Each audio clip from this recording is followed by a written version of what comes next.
The student said he parked his motorcycle right here in front of Building 100. He said the suspect approached him armed with a silver handgun and demanded his keys, wallet, and cell phone. New radio station policy says if you don't have a swipe, you'll find this door locked. Now, the demolition company explained the mistake. They said they used GPS coordinates, which led them exactly to this spot.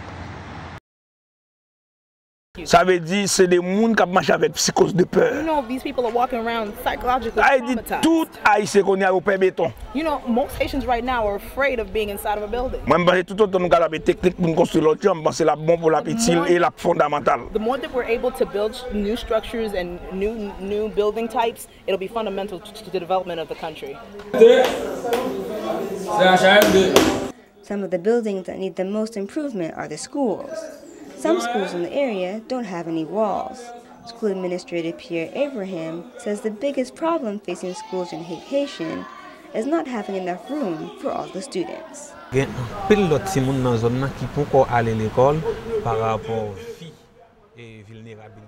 Right now is also, you know, looking at the area and how many people live there.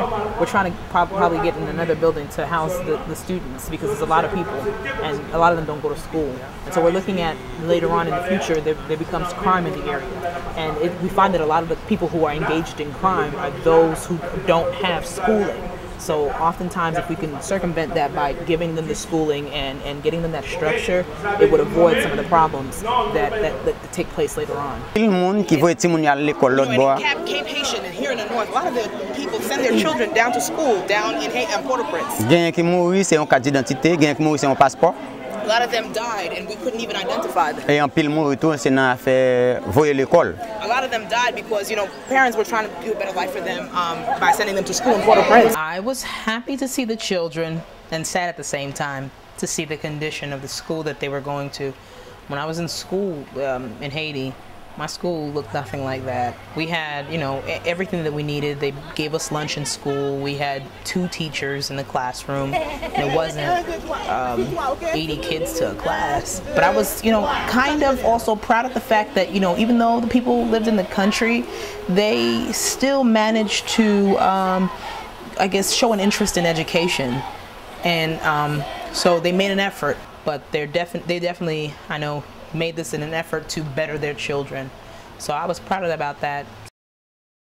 Student and health center volunteers braved the cold and rain Thursday outside Ritchie Coliseum. Their mission? Give out 2,000 free doses of the flu vaccine to Maryland students, faculty, and the public. But this wasn't your regular flu vaccination. These volunteers are part of the health center's mass vaccination drill.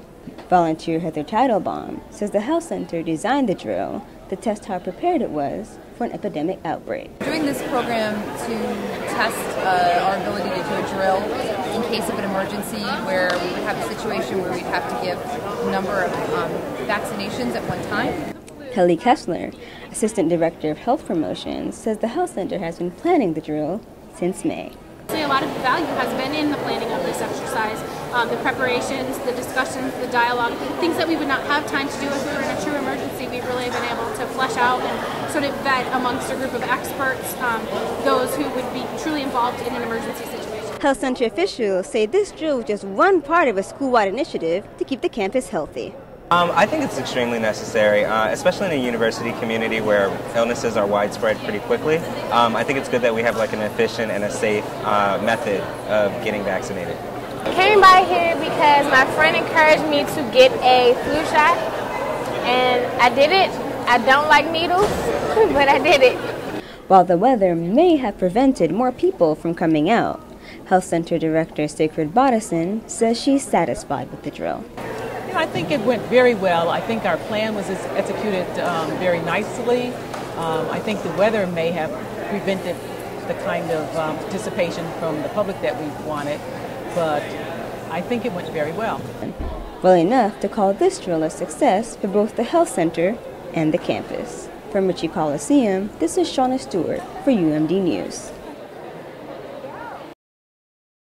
Outside the North Campus Diner at University of Maryland, students know it's easy to go green by cutting down on the trash they throw out. I always get a glass. most of the time.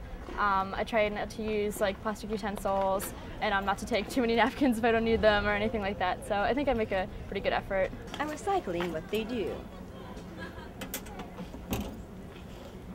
But few students know the diner has taken going green to a new level.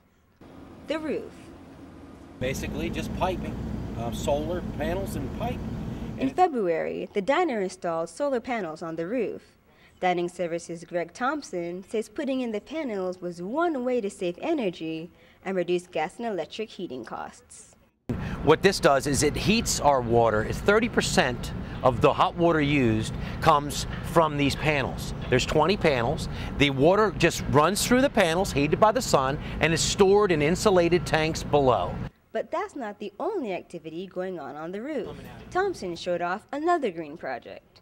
A few years ago, the diner was approached to start a compost project to fertilize plants on campus. The deal? For the dining hall to give food waste to a vendor to make compost. The compost turned out not to be fertile enough to use on campus grounds, but Thompson had another idea. Use rejected compost to create box gardens from old recycle bins and wooden delivery boxes. We purchased the compost product back from our compost vendor. We put the compost product in all of these bins that we purchased to recycle. So right now it's costing us nothing. They actually donated the compost after we explained what we were doing. I bet you I could find a piece of spaghetti that hadn't been decayed yet, you know. But our food waste mixed with brown is the compost. Nice. Basil. And it didn't take long for UMD students to get involved in the gardening project, planting vegetables and herbs. So now the students have gone and they've planted in all of these bins, but this is totally student run now. So from 2005 till now, so 5 years later, it is now all student run. But Thompson says the biggest green project is going on right in the diner itself. Let's go take a look. It's the enzyme machine, an appliance that breaks down food waste into compost, turning a normally 90-day process into 24 hours. So all the waste, 600 pounds a day, is eaten up by this machine. In 24 hours time, it's liquid, nothing's left. Despite all the green projects Dining Services is doing, Thompson says they've just scratched the surface. I'm hoping that this is just baby steps and that we will expand, no doubt about it. Thompson hopes to build on the Dining Services endeavors, not just for a greener dining hall, but also a greener campus.